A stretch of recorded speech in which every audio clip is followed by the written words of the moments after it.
Welcome back to show. अब हम बात करेंगे कुछ ऐसे प्लेयर्स के हवाले से जो कि परफॉर्म बिल्कुल नहीं कर रहे। इमाद वसीम जो कि कराची से ईद मनाने अपने घर इस्लामाबाद में आए थे और इस्लामाबाद में अब तीसरा मैच वो खेल चुके हैं, लेकिन पहले एक दो मैचेस में तो उनको उस तरह से बॉलिंग में यूटिलाइज नहीं किया गया, लेकिन दूसरे मैच से उनको ओपनिंग बॉलिंग भी मिल रही है।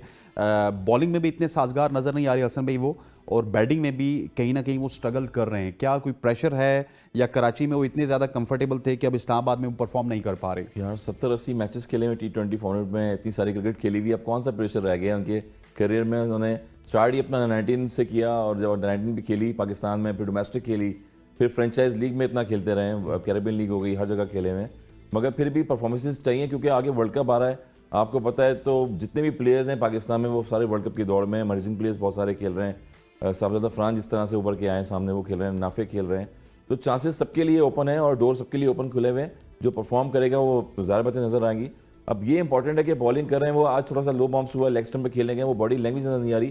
कराची की जब टीम हारी थी, कराची किंग्स से जब वो खेल रहे थे, वहाँ पर एक्स्ट्राऑर्डिनरी बैटिंग करी उन्होंने लास्ट ईयर, और जब टीम कप्तान भी थे ना सर, कप्तान भी थे, इसलिए कप्तानी का जो है वो एग्रेशन दिखा रहे थे। मगर यहाँ पर एग्रेशन दिखाना पड़ेगा आपको अगर कमबैक करना है।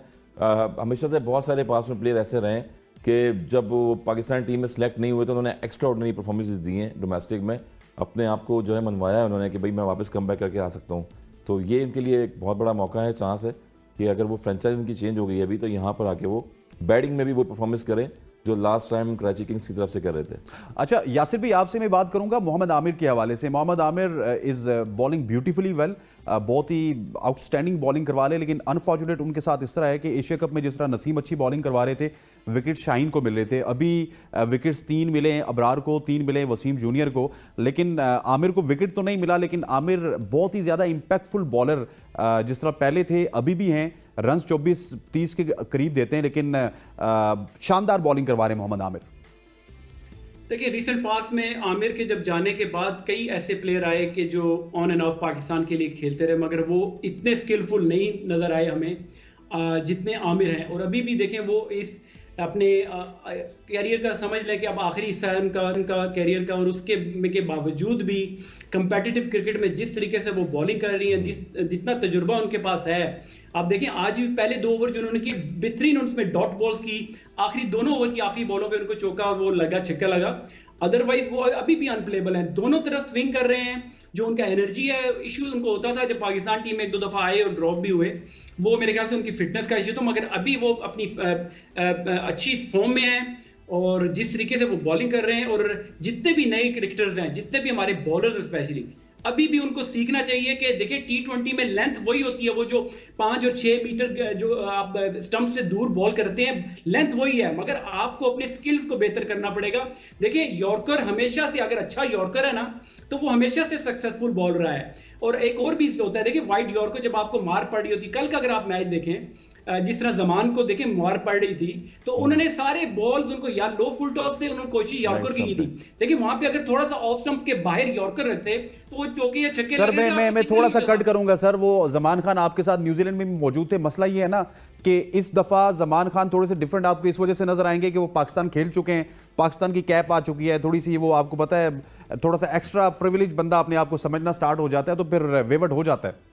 देखिए असलान भाई, यही है कि मैं अभी जब पाकिस्तान टीम के साथ 2 हफ्ते में गुजार के आया, तो मुझे थोड़ा सा सरप्राइज हुआ कि जो प्लेयर्स का माइंडसेट है ना, वो बिल्कुल ही इस तरह का है कि उन्होंने बस 24 बॉलिंग करनी है, प्रैक्टिस में भी 24 से 25वीं बॉल नहीं करनी, और फील्डिंग भी उन्होंने लिमिटेड करनी है। बैट्समैनों का भी ये होता है कि 20 ओवर खेलने का उन्होंने माइंडसेट बनाया होता है। और उसी तरीके से आप देखिए, अब जब आपने इतने हायर लेवल पे अंडर प्रेशर अच्छे बैट्समैनों के खिलाफ जब आप जाते हैं, तो जब तक आप में उतनी फिटनेस नहीं है, उतना स्किल लेवल नहीं है, आपको इस 4 ओवर के लिए, मैच की 24 बॉलों के लिए एटलीस्ट आपको 60 से 70 बॉलें आपको प्रैक्टिस में करनी पड़ेगी, तब जाके आपकी इतनी एबिलिटी, आपकी जो एग्जीक्यूशन की जो लेवल होगा, वो तब जाके पीक पे पहुंचेगा कि अगर आप उतनी प्रैक्टिस नेट्स में करेंगे। वहां पे तो यही हुआ है, मैंने यही देखा कि लोग 4 ओवर किए, वर्कलोड आ गया, 4 ओवर किए, वर्कलोड आ गया। जब इस माइंडसेट से आप, मुझे नहीं समझ आ रही कि ये क्या इनके दिमागों में लड़कों के आ गया है कि ये इन्होंने 4 ओवर से ज्यादा प्रैक्टिस में बॉल नहीं करना कि उनका वर्कलोड हो जाएगा। वही चीज अभी हम आप बॉलर्स का, जो पाकिस्तान टीम का भी इशू चल रहा है, वो यही है। और कुछ लोगों का ऐसा भी है कि देखिए दिमाग बंदा जो है ना, हसन क्रिकेटर यहाँ पे बैठा हुआ है, आप किसी भी क्रिकेटर से बात देखें, हमेशा आप सीखते रहते हैं। कुछ प्लेयर्स का माइंडसेट ऐसा है कि उन्होंने अपने जो दिमाग है, सीखने की जो एबिलिटी है, जो उसको बिल्कुल आपने उन्होंने बंद कर दिया है। चलें यासिर, सॉरी आपकी बात काटता हूं, लेकिन मैं एक मिनट, अब मेरी बात सुने, एक मिनट। हम कंपेयर करते हैं जमान खान को कितना आपने स्लॉट में रखा, एशिया कप में रखा, आपने खिलाया उनको।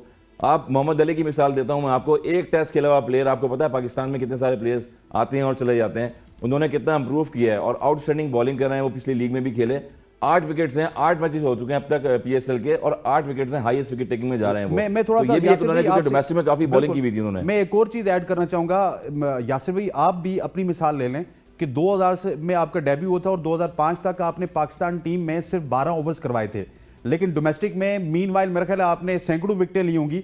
यहां पे मसला यह है कि आप पीएसएल में आए, 20 विकेट्स लें, अगली दफा आपका डेब्यू हो जाता है तो लड़के मेहनत करना छोड़ देते हैं। बिल्कुल, देखिए ये जो ट्रेंड बन चुका है ना, ये जो आपको एक बेंचमार्क कहते हैं ना, जो पास में ही होता था कि आपने एटलीस्ट अगर पाकिस्तान टीम में जगह बनानी है तो 90 माइल्स तो एक मिनिमम था, कि उससे नीचे तो आप सोच ही नहीं सकते पाकिस्तान टीम में आने के लिए। फिर उसके बाद अगर आपने फर्स्ट को एज ऑलराउंडर आपने कंपीट करना है तो आपके सामने इतने बड़े बड़े ऑलराउंडर्स होते थे कि आपको अपनी डोमेस्टिक जब आप खेलते तो आपको 500-600 रन एज अ बैट्समैन भी करने हैं, विकेटें तो आपने लेनी है। तो जब बेंचमार्क आप हायर स्टैंडर्ड अपना वो रखते हैं तो आप ऑब्वियसली कुछ ना कुछ प्लेयर तो बन ही जाते हैं। आजकल का यह है कि वही जिसने आपने बात की, 4 ओवर 2 विकेटें, वो भी 2 विकेटें क्या बाउंड्री में आखिर में आउट करके छलांगे मारने का तो कोई फायदा नहीं ना, कि अगर आप दूसरा बंदा 50 कर गया, टीम 200 कर गई है, उसके बाद विकेट लेने का तो कोई फायदा नहीं। तो जब आप बेंचमार्क ऐसे रख देते हैं कि आपने पीएसएल की परफॉर्मेंस से टीम में लेकर आना है तो रिजल्ट्स पाकिस्तान टीम में वैसे ही आएंगे। आपने भी डोमेस्टिक खेली है, 200 से ज्यादा अपने डोमेस्टिक के मैचेस खेले हैं, और मैंने भी काफी डोमेस्टिक खेले हैं, और 700 विकेटें हैं आपकी, मैंने 14,000 रन डोमेस्टिक में किए। मुझे ये बताएं कि लंबी बॉलिंग भी तो करते हैं, लंबी बैटिंग भी तो करते हैं, वो चीज़ नजर नहीं आई। आपको पता है कि फर्स्ट क्लास में पाकिस्तान की 80 ओवर की लिमिटेशन हो गई है, 80 ओवर्स की, यानी कि पहले भी आप फर्स्ट क्लास खेलते थे 4 डे क्रिकेट, और फाइनल आपका डोमेस्टिक का 5 दिन का होता था, और आज आप देखें कि एक इनिंग आपकी जो थी वो 80 ओवर की हो गई है। तो ये तो फर्स्ट क्लास क्रिकेट आपकी पाकिस्तान की हो गई है। और 4 ओवर्स की आप बात करें तो 4 ओवर्स में वही प्लेयर्स मिलेंगे, वही बॉलर मिलेंगे जिन्होंने। अच्छा असल भाई एक और पॉइंट है ना, यासिर भाई से जब भी इंटरेक्शन होता था ना, यासिर भाई मेरे प्रोग्राम में इससे पहले आते रहे, जब से ये हाई परफॉर्मेंस कोच नहीं बने थे, यासिर भाई was very good towards the team ना, वो कहते थे हमारे बच्चों में एबिलिटी है, दिस दैट। लेकिन मैंने देखा है कि यासिर भाई जब से टूर करके आए ना तो काफी ज्यादा मायूस भी हुए हैं। ये इनको जाके पता चल गया कि लड़कों में स्टारडम थोड़ा सा ज्यादा है, मेहनत करना लड़कों ने कम कर दी है, और जब मेहनत करना आप कम कर देंगे तो आपके रिजल्ट्स आपके सामने होंगे। मैं मायूसी की वजह बताता हूं आपको। देखिए, मायूसी की वजह ये होती है कि जब जो बंदा पाकिस्तान से रिप्रेजेंट करता है, पाकिस्तान से ग्रास रूट लेवल से under 15, under 19 first class Pakistan level पे खेल के आता है, फिर वो जाके इंग्लैंड में दूसरी कंट्री में कोचिंग कर रहा होता है, वहाँ से कुछ सीख के आता है, तो फिर यहाँ अफसोस होता है कि 10 साल 15 साल 20 साल में भी हम वैसे के वैसे ही हैं, हमारी क्रिकेट वैसे की वैसे ही है। तो यही चीज़ें होती हैं कि इसलिए वो गए पाकिस्तान टीम में, देखा आपने कि चेयरमैन चेंज हो रहे हैं, कोचेस चेंज हो रहे हैं, उसके बाद अगले दिन 2 दिन पता नहीं लगता कि फर्स्ट क्लास का मैच कराची में अगर है या नहीं है, तो वो सियालकोट में है, 2 दिन पहले पीसीबी अनाउंस करती है, बताती है। तो ये ऐसे फ्लॉज हैं क्रिकेट के हमारे यहाँ पर कि स्टेबल नहीं हो पा रहे हैं, और यही वजह है कि प्लेयर को खुद नहीं पता होता कि कल मैं T20 के स्क्वाड में खेल रहा हूँ या टेस्ट टीम में खेल रहा हूँ, या मैं किसी स्क्वाड का हिस्सा भी हूँ या नहीं हूँ। कोई इंजर्ड होता है, अनफिट होता है, जब जाके वो प्लेयर आता है। तो ये फ्लॉज है, इसलिए उनको अफसोस होता है पाकिस्तान। ठीक, अच्छा यासिर भाई अब थोड़ा जी, यहाँ थोड़ा एक और भी ऐड कर दूं।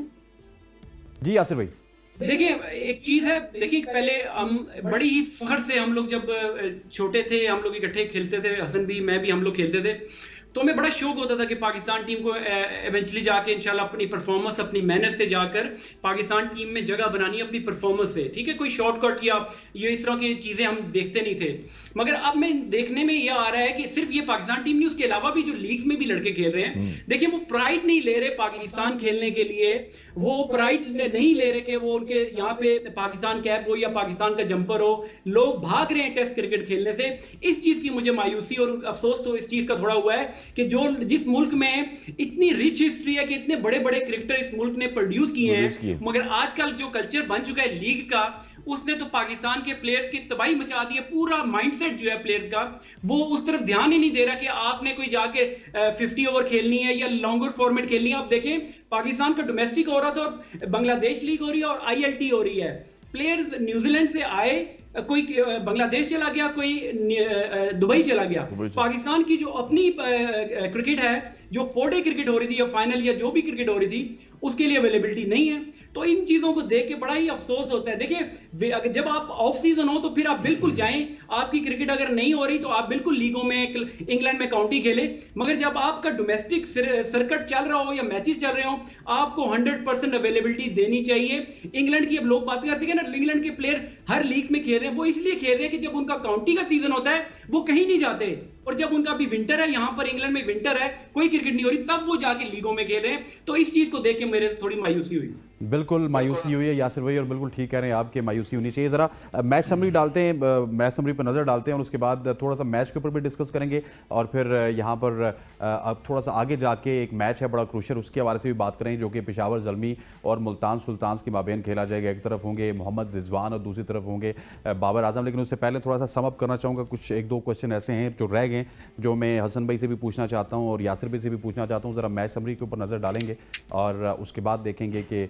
क्या कुछ ऐसा रह गया है जो कि इस मैच का भी डिस्कस करना, क्योंकि यासिर भाई थे तो आज हमने मैच को इतना डिस्कस नहीं किया। Islamabad United put 138 for 9 in 20 overs. Salman Agha was top scorer with 33 runs in 23 deliveries, and Alex Sales was second top with 21 in 9 deliveries. When you talk about the bowling of Quetta Gladiators, Abrar took 3 for 18 in 4 overs, and Wasim Jr. 3 for 20 in 4 overs. Akil Hussain is very crucial, 2 for 32 in 4 overs, and Hasnain 1 for 35 in 4 overs. When Quetta Gladiators 139 runs in 18.2 overs, and Jason Roy was special, 37 in 18 runs, and Captain Rosso 34 in 38 runs. Shadab Khan took 2 wickets in and give away 24 runs in 4 overs. और उसके अलावा Naseem Shah 2 for 34, Hunain 1 for 13, and Roman Raees 1 for 14। अच्छा sir, Islamabad bowling में तो इतना वैसे ख़राब नहीं रहा, अगर वो डिसीजन थोड़ा सा इनके हाथ में चला जाता तो ज़्यादा बेहतर रहता है। इसके ऊपर बात करेंगे, एक एक सवाल करूंगा मैं